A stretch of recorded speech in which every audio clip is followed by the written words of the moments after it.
Oi, gente, passando para falar um pouquinho com vocês sobre o cenário dessa semana de TVP. Tivemos dois cenários, mas eu vou falar sobre os TVP. Antes de falar do checklist, enfim, da simulação, eu vou dar uma passadinha rápida sobre o que é TVP para a gente entender antes de ir ver o checklist. Então, vamos lá. TVP, trombose venosa profunda, e TEP, tromboembolismo pulmonar, eles fazem parte do espectro de uma mesma doença, que é o tromboembolismo venoso. Basicamente, o que que acontece? Você tem a formação de um trombo que oclui totalmente ou parcialmente a veia. E dependendo do lugar que ela tá, você dá um nome, né? TVP ou. Então, basicamente, TVP, trombose venosa profunda, é quando você tem a oclusão parcial ou total de uma veia profunda. Pode ser membros inferiores, membros superiores, enfim. E aí, a gente tem a tríade de Vichel, que é basicamente uma tríade de coisas que normalmente estão presentes para propiciar esse acontecimento, que é a TVP. Então, basicamente, você tem estase circulatória, estado de hipercoagulabilidade e lesão da parede vascular. Se a gente for pensar nisso com base na nossa paciente, a gente pode ver que essa estase circulatória pode vir do fato dela ter obesidade grau 2, então a obesidade atrapalha, assim como a gravidez, enfim, qualquer coisa que promova uma estase, ou então, no caso da nossa paciente não tinha, mas alguma imobilização, viagem prolongada, enfim, estado de hipercoagulabilidade. Aí, calma lá. A nossa paciente tem isso porque ela faz uso de anticoncepcional combinado há mais de 10 anos e quem já viu isso, já estudou sobre anticoncepcional, sabe que ele tem esse poder, né? De promover um estado de hipercoagulabilidade. Nossa, que palavra difícil. No organismo, mas enfim. E lesão da parede vascular, a gente pode dar uma forçadinha, né? Tipo assim, alta obesidade. Obesidade é uma doença, né? Generalizada, enfim, de caráter inflamatório, então pode estar acontecendo um aumento de citocinas inflamatórios que vai levar a uma lesão da parede vascular. Aí a nossa paciente se enquadra nisso aí. Então, basicamente, o que o paciente tem de sintoma de TVP, quadro clínico? Todo mundo falou bem certinho, então acho que todo mundo tem uma noção do que é isso, mas enfim, o paciente pode apresentar edema, dor no membro inferior acometido, esse edema pode ter cacifo positivo, pode ter alteração da coloração, pode estar com eritema ou se não uma cianose, dependendo do tempo de evolução dessa doença. Também pode ter um calor no local, entre outras coisas que todo mundo conseguiu falar, assim, entender o quadro clínico da doença. Temos também alguns fatores de risco para a TVP que é importante pesquisar na história clínica da paciente para você também conseguir associar e fazer esse diagnóstico, né? Então, basicamente, todos os tipos de alterações da coagulabilidade que essa pessoa possa ter, como deficiência de antitropina, proteína C, proteína S, enfim. Também, esses são fatores hereditários, né? É, a pessoa também pode apresentar como um fator de risco imobilidade, idade avançada, catéter venoso central, quando é uma TVP de membros superiores, neoplasia, obesidade, gestação, uso de anticoncepcionais oral, que no caso da nossa paciente tinha, enfim, imobilização, várias causas para fator de risco que todo mundo também, pelo que eu vi, na simulação, sabia e está com isso consolidado. Tem alguns sinais no exame físico que você faz quando você está suspeitando de uma TVP. O único que eu achei de imagem foi o de Romans, mas basicamente você faz uma dorsiflexão do pé e a paciente vai sentir dor na panturrilha. Mas na simulação eu também coloquei o de Ollon e o de Bancroft, que é basicamente quando a paciente sente dor na panturrilha quando você faz uma compressão do músculo contra o osso da tíbia, né? Enfim, e o pessoal também falou sobre o sinal da bandeira, que eu não coloquei na simulação, mas também é um sinal que você pode pesquisar quando você está pensando em TVP, que é basicamente para você ver o empastamento da panturrilha. Quando você tem uma pessoa que você suspeita de TVP, você joga ela nos critérios de Wells, para você conseguir classificar ela aqui, ó. ou uma pessoa com baixa probabilidade, probabilidade intermediária ou alta probabilidade.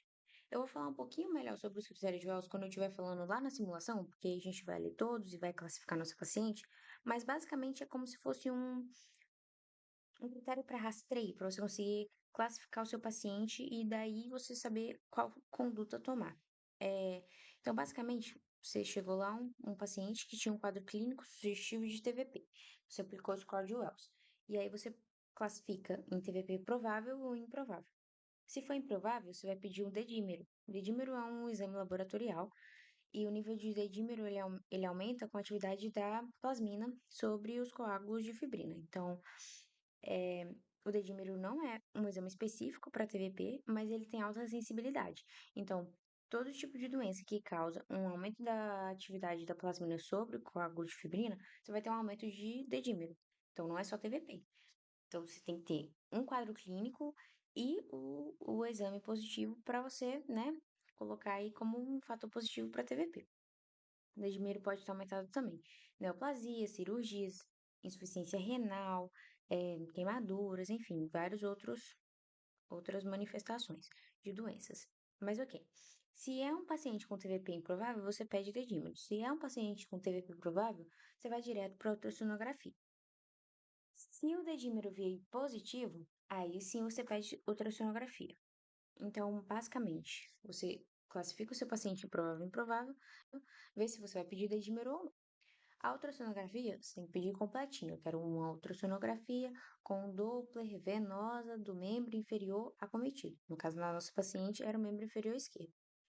E, enfim, se você teve o sinal dessa ultrassonografia positivo, você pode classificar em uma TVP distal ou proximal. TVP proximal, ela é mais grave, então obrigatoriamente você tem que tratar.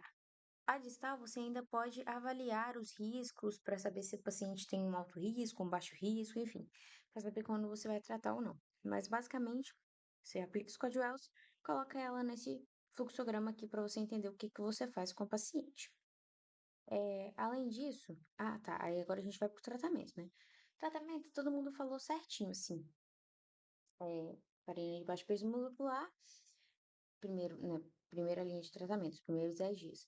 Farinha, enoxaparina ou farinha de baixo peso molecular, 1 mg quilo dia, quilo dia não, 1 mg quilo de 12 em 12 horas, né? Por 10 dias, associado a varfarina, 5 mg quilo, via oral, uma vez ao dia, e depois desses 10 dias deixar só a varfarina. E aí vai para a segunda fase do tratamento, né? Só com a varfarina, por 3 a 6 meses, dependendo do quadro da paciente, né? Ou se não, rivaroxabana, 15 mg via oral de 12 12 horas nas 3 primeiras semanas e 20, depois disso, 20 mg via oral uma vez por dia, até completar os 3 meses ou 6 meses. Ok, todo mundo falou isso certinho, porém, a nossa paciente, ela tinha contraindicação para anticoagulação. Então, todo mundo falou certo, mas todo mundo errou, né? Porque aqui, no caso, a gente não ia anticoagular ela, a gente ia colocar filtro de veia cava. Então é isso, vamos lá para a simulação. Identificação. Ana Cristina, 35 anos, branca, auxiliar administrativa, residente de Vila Velha. Queixa principal. Minha perna esquerda está inchada e doendo há 3 dias. HDA. Paciente comparece ao PA devido à dor de início insidioso na panturrilha esquerda há 3 dias, com piora progressiva.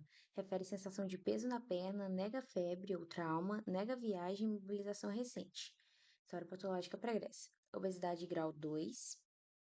Úlcera péptica ativa, diagnosticada há 1 mês, em uso de inibidor de bomba de próton e com episódio recente de mielema. O que é isso aqui? Basicamente, a nossa paciente tem doença ulcerosa péptica ativa com melena. Melena é basicamente quando você encontra sangue nas fezes, sangue oxidado nas fezes, proveniente de um sangramento no trato digestivo alto, né? Então, basicamente, a nossa paciente está sangrando. E é isso aqui que vai contraindicar a gente de usar a anticoagulação. Ninguém conseguiu perceber isso, tipo, se sensibilizar para isso, mas foi de propósito, uma pegadinha. Então, ok.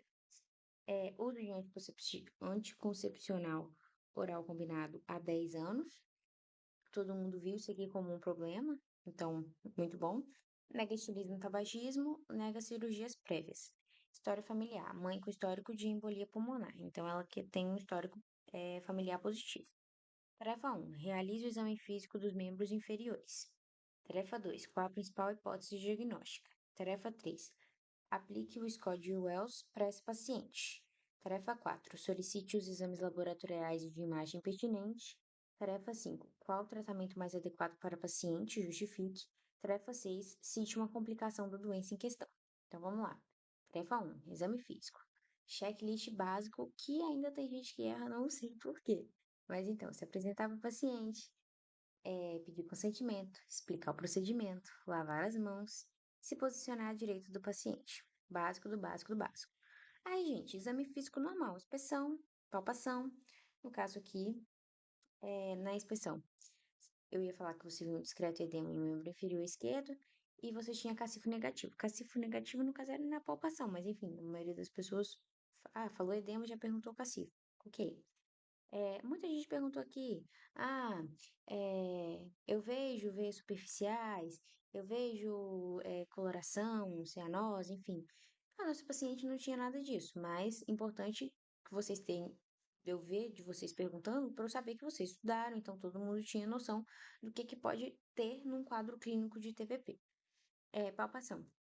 Tinha calor no membro inferior esquerdo e dou a palpação do trajeto venoso profundo no membro inferior esquerdo. Circunferência da panturrilha. Algumas pessoas esqueceram de pedir aqui, mas foram lembrar na hora de classificar nos critérios de Wells, então eu acabei considerando. Basicamente, aqui a gente tinha que a circunferência da perna esquerda era 3,5 centímetros maior que a perna direita, e maior do que 3 centímetros de diferença já é um fator positivo para o score de Wells, né? Aí os testes de Homans, Holloway e Bancroft, que eu já falei lá embaixo. No caso, a nossa paciente tinha Homans negativo, mas Holloway e Bancroft positivo. Aí, o principal hipótese diagnóstica, trombose venosa profunda, acho que todo mundo acertou, né? E é isso que os critérios de Wells para nossa paciente. Então, vamos lá. A nossa paciente não tinha neoplasia ativa, ela não tinha paresia ou imobilização, ela não tinha restrição ao leito, ela tinha hipersensibilidade em trajeto venoso. Quem fez e achou isso no exame físico iria pontuar. Edema assimétrico em todo o membro inferior? Não, o edema dela era leve, quase que não dava para perceber, e ainda com cacifo negativo. Diâmetro na região das panturrilhas 3 centímetros maior em um membro quando comparado ao outro? Tinha isso também. E isso também você ia conseguir ver se você fizesse no exame físico. Edema depressível? Não, ela não tinha cacifo. Veias superficiais colaterais? Não, ela não tinha. Diagnóstico alternativo mais provável? Também não. Então, no caso, a nossa paciente tinha total de 2 pontos, que classifica ela em uma probabilidade intermediária. Muita gente colocou aqui como se anticoncepcional pontuasse ou histórico familiar pontuasse. Gente, são fatores, tipo, que predispõem, mas não entram nos critérios de Wells. Então, assim, tomar cuidado com isso. Então, basicamente, o que que acontece? A nossa paciente tinha probabilidade intermediária. E aí eu pedi para vocês pedirem, né, os exames que deveriam ser pedidos nesse caso. Então, pelo fluxograma que a gente já viu, quando a paciente tem probabilidade intermediária, a gente começa pedindo um dedímero, que no caso da paciente veio positivo. Depois desse dedímero positivo, a gente pede a ultrassonografia com Doppler venoso do membro inferior esquerdo, que é o membro acometido na paciente. Nessa ultrassonografia, a gente conseguiu evidenciar a presença de trombo e classificando como uma TVP proximal. Então, TVP proximal, obrigatoriamente você tem que tratar. Aí eu pedi qual que era o tratamento mais indicado para paciente para vocês justificarem. No caso aqui, o mais indicado para paciente é o implante de filtro de veia cava. Todo mundo errou porque todo mundo anticoagulou a paciente. A justificativa é justamente a doença ulcerosa péptica ativa da paciente. Muita gente aqui também falou das meias compressivas. Eu nem tinha colocado no checklist, mas sim, também é uma indicação. Inclusive, para todo mundo que tem TVP, a gente indica. Então, achei interessante quem falou também. E aí eu queria um diagnóstico. Calma, que eu esqueci. Qual que é a tarefa 6? Ah, uma complicação da doença. É, quase todo mundo falou TEP, mas TEP não é uma complicação de TVP. TVP e TEP são a mesma doença, só que em espectros diferentes. Então, todo mundo aqui faz parte do tromboembolismo venoso, só que aqui a gente tem o TVP e aqui a gente tem o TEP. No diagnóstico, na complicação, eu queria que vocês falassem síndrome pós-trombótica, que é a principal complicação que o Porto traz pra gente. Então é isso, basicamente foi essa simulação. Eu achei bem legal e valeu. Opa, vou falar um pouco da simulação de ontem com vocês aqui. Eu gostei muito da prova no geral, assim, né? Da simulação. Achei que vocês foram bem. E já vou começar dando uma dica, antes de começar a comentar da simulação, né? Quando vocês forem estudar para simulações, não fique preso só na referência. A referência ali é mais para te dar um norte. Mas crie um jeito de estudar seu próprio. Por exemplo, você vai lá, lê o capítulo da referência rapidinho, mas tá, eu li aqui que tem que fazer a manobra de Romulus. Beleza, tem que fazer a manobra de Romulus. Vou chegar na simulação e falar que tem que fazer a manobra de Romulus. Aí no livro até pode mostrar a manobra de Romulus, faz assim, assim. Mas será que você entendeu mesmo? Sabe? Procura um vídeo no YouTube, tenta visualizar isso. É importante. Quando a gente passar as referências, não foque só nelas. Tenta criar um jeito próprio de estudo. Abre um livro que você gosta pra ver. Pega. Vai além das referências, né? Tipo, passei o capítulo de TVP e de DAC pra vocês. Tá, mas você vai ler sobre a doença no capítulo. Mas também seria bom você revisar o capítulo de exame físico cardiovascular, revisar o capítulo de exame físico vascular periférico, né? Então, busca uma maneira de ir além das referências. Então, por que a gente escolheu a DAC? A DAC é uma doença que a gente não vê tanto assim na faculdade, né? E ela tem uma prevalência menor, sim, na população em geral. Porém, não é tão baixa assim. Pode chegar até 20% da população geral acima de 70 anos. Então tem uma prevalência até que boa, por uma coisa que a gente não vê tanto na faculdade assim. A DAC, doença arterial periférica, ela é basicamente o que está aqui na imagem, né? Placa de gordura, né, de arteriosclerose, que vai estreitar o vaso, o lumen do vaso. Aí o sangue vai passar com mais dificuldade aqui. Bem, como é que forma essa placa, né? Vou falar de maneira rápida. Bem, lesões no endotélio vascular, né? Tem essa camada aqui, dessa linha preta. Lesões nessa camada vai fazer meio que ela abrir, ser mais permeável a algumas coisas. Aí acaba entrando gordura aqui dentro, que é o LDL e tal. Vem macrófago também, aí o macrófago fagocita o LDL, forma células espumosas. Aí vai gerando mais inflamação aqui, vai crescendo, a placa cresce. Algumas placas pode se formar aqui, né? Tudo que eu falei. E vem um músculo liso e enrola nelas. Aí formar placas estáveis. Algumas outras não tem músculo liso e elas podem romper e formar trombos. Mas isso é para outra simulação, essa explicação. Vamos focar nas placas estáveis. Formar placas estáveis, que vai cada vez crescendo mais, aí vai empurrando isso aqui, e vai estreitando a luz do vaso. Estreita a luz do vaso, e o sangue passa com mais dificuldade por aqui, né? Vamos voltar. E quando passa menos sangue pelo vaso, ele aporta menos nutrientes para os membros inferiores. E isso explica sobre os sintomas da paciente, né? Como ela tinha menos aporte sanguíneo, quando ela andava, isquemiava a região, né? Aí produziu o ácido lático, o músculo doía, ela tinha que parar de andar, né? Ela melhorava, ele melhorava, né? Quando eu parava. É muito parecido com uma doença arterial coronariana crônica, né? Que causa angina estável. É a mesma lógica do coração, resumindo. Então, vamos lá. Sobre o cenário, a gente tinha um Glauber de 75 anos, negro, casado, aposentado, mas era pedreiro, que veio do Congo, mas estava em Vila Velha desde os 15 anos de idade. E ele chegava com uma queixa na UBS, né? Na Unidade de Saúde da Família, falando que estava com dificuldade para andar, né? Não andava mais como antes. Aí, continua o atendimento, a tarefa 1. Gente, a tarefa 1 era basicamente fazer a anamnese dele, né? Então, o básico aqui, se apresentar. Mas sobre a anamnese, cara, vocês têm que treinar isso, tem que ir com a cabeça, tem que fazer HDA, tem que fazer HPP, tem que fazer HF, história familiar, tem que fazer HS, história social dele, tem que fazer o interrogatório sintomatológico, né? Como é que ele, se ele deixou de falar alguma coisa. Então essa estrutura básica, você tem que estar na cabeça, assim, tem que estar decorado. E sobre HDA, tem sempre 7 perguntas básicas para fazer, né? O início dos sintomas, é, o tipo da dor, né? Se for uma dor, se a dor irradia, fatores de melhora, fatores de piora, a localização, a localização, que também é mais ou menos parecido com a irradiação, né? A, a evolução da doença e a intensidade dela, né? Que não tá no checklist. Mas são perguntas sempre básicas, né, pra você fazer. Além disso, é muito importante também perguntar se tem algum fator associado. Então, nesse caso aqui tinha formigamento, dormência e fraqueza, e disfunção erétil. Então, sobre HPP, você tem que saber perguntar o básico, né? As doenças que ele tem e as medicações que ele toma. HPP pode ser muito mais extensa, né? Você pode perguntar sobre cirurgia, alergia, pode perguntar sobre tabagismo, etilismo, né? Aí, pô, Rui, mas tabagismo e etilismo não é hábito de vida? É hábito de vida também.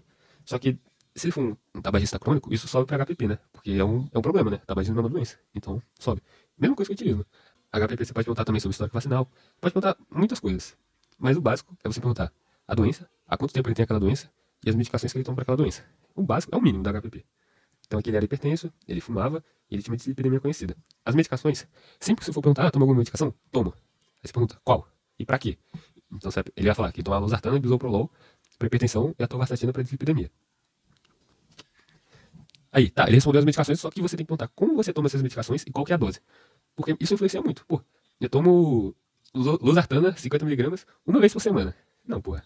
Não tá sendo exatamente efetivo, né? Você tem que tomar do jeito certo e numa dose certa. Então sempre é importante você perguntar medicamento, como toma e dose. Beleza, sobre a história familiar, perguntar se seus pais tinham pais, filhos, irmãos, né? Os parentes próximos têm alguma doença. Nesse caso ele não saberia responder. História social, né? Hábitos de vida. Tem que perguntar o básico. Alimentação, atividade física, bebe e fuma, né? Se você não perguntou lá em cima, da HPP. Aí você pode perguntar umas outras coisas, né? Ah, como é que tá seu sono? Você bebe muita água? Como é que tá a sua exposição à tela? Depende do caso, né? Nesse caso aqui não fazia tanto sentido você perguntar essas coisas. O básico nesse caso era alimentação, atividade física, e aqui ele ia falar que não bebe porque faz mal. Então vamos lá, sobre a tarefa 2 do exame físico, voltado para queixa, né? Sobre qualquer exame físico, tem que pedir consentimento. Tem que pedir consentimento. E aqui eu botei fazer o exame físico do aparelho cardiovascular e dos membros inferiores. E se o candidato perguntasse aqui, né, sobre os outros aparelhos, ia falar que tá normal.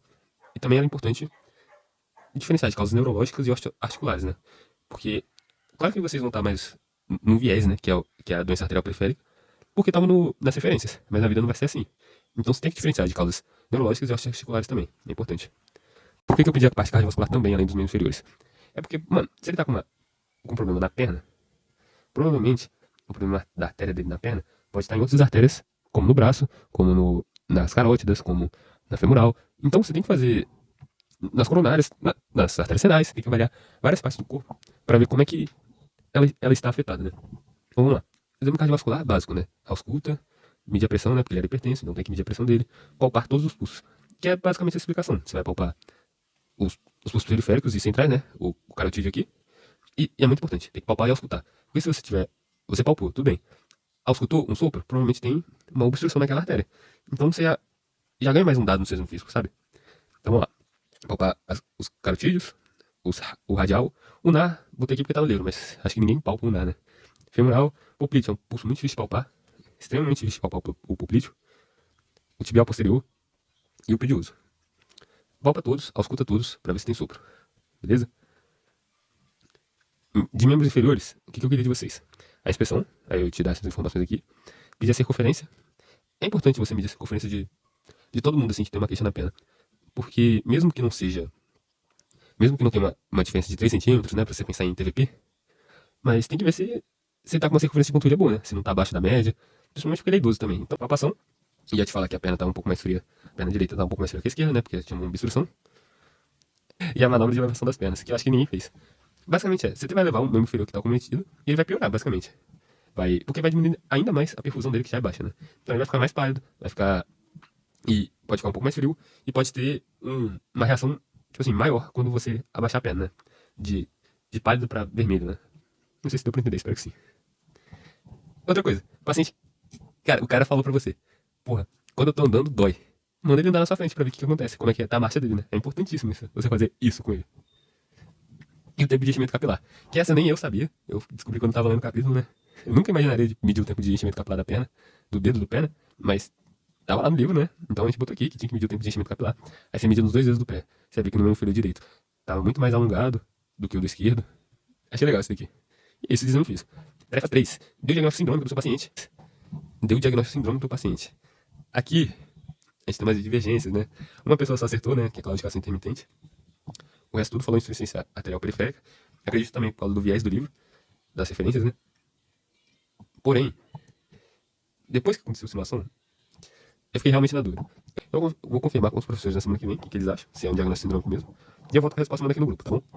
Mas acho que joga no safe, né? Claudicação intermitente melhor. Beleza, tarefa 4, peça os exames. Na tarefa 4, basicamente tinha três exames muito importantes, né, pra você pedir. Primeiro era o índice do tornozelo braquial, ultrassom com Doppler, né, arterial de membros superiores. Aí muitas pessoas perguntaram, esse daí não é só pra TVP? Não, pô. O ultrassom também ajuda a avaliar a presença da placa, tá? Exames importantes também. Perfil lipídico. O cara tá com doença arterial-periférica, você tem que controlar o perfil lipídico dele. Você tem que controlar. Outro exame importante também seria a função renal, né? Creatinina, avaliar o clearance dele. Porque, tá afetando as artérias da periferia. Será que tá afetando a artéria renal? Será que esse cara tá com clearance menor? Será que ele tá bem? O rim dele tá bem? Não dá pra saber, né? Tem que pedir a função renal dele também. Beleza, tarefa 5, as medicações. Aqui eu botei que tinha que trocar os antipertensivos dele, né? Os antipertensivos dele, que tinha que trocar. Tinha que trocar por um bloqueador de canal de cálcio, um BCC, e um diazídico. Mas o losartano é um antipertensivo bom. É um antipertensivo bom. Só que vocês vão ver, quando vocês forem estudar os antipertensivos, que Iacibra, que é no caso o enalapril, um exemplo, e o losartana, que é um BRA, eles não são tão efetivos para a população negra. Você vê que os bloqueadores de canais de cálcio são mais efetivos. E o beta-bloqueador nem se fala, tipo assim, ele nem é passado pra como primeira, segunda, nem terceira, nem quarta, nem quinta escolha como antipertensivo. Não, na verdade, talvez com quinta escolha até possa entrar, mas até a quarta escolha ele não é, sabe? Então, beleza. Trocar antipertensivos. Estatina, tem que passar estatina, porque esse cara tem uma doença arterial periférica, tem que controlar o perfil lipídico dele. Quarta, o AS é muito importante, e é AAS, para evitar eventos tromboembólicos, né, já que tem placas. Esse aqui nem vou falar, eu botei por causa que tá no notebook, mas ele basicamente, ele meio que ajuda também, que nem o AS. E o básico, né? Sempre que vocês forem passar a terapêutica pro paciente, lembra desses três, tem que lembrar. Ajustar a alimentação, tem que pedir para ele fazer atividade física, se ele puder, né? E nesse caso, tem que pedir para ser atividade física supervisionada. E com certeza, para de fumar. Para de fumar, você vai aconselhar para todo paciente, tá bom? Então, esse foi o cenário. Se tiver alguma dúvida, manda aí no grupo. Tamo junto.